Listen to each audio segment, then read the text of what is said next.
ده اكتر مطعم اختلفتوا معايا في التعليقات بسببه، وكتير قالوا لي جربه تاني، فخلينا نجرب بريتزل للمره الثالثه.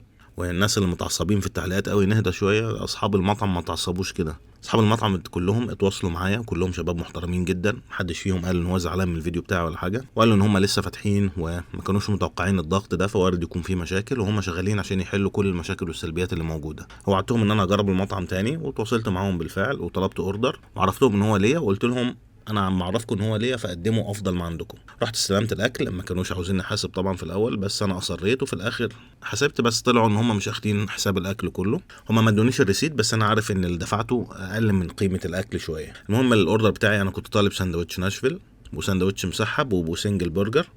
هم اضافوا لودد فرايز من عندهم، غير كده كمان لقيتهم جايبين ساندوتش فراخ عادي.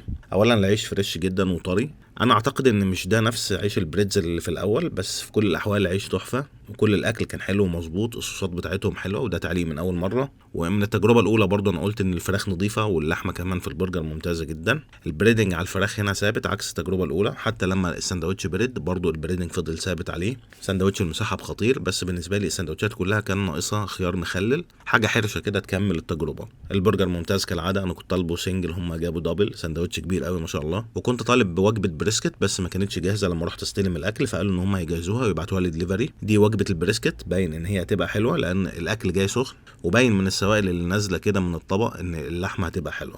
جاي معاها فرايز وعيش. ده شكل البريسكت، ريحه التدخين قويه جدا قلبت المكان، وطعم اللحمه خطير، وحتى معاها صوص باربيكيو وعسل.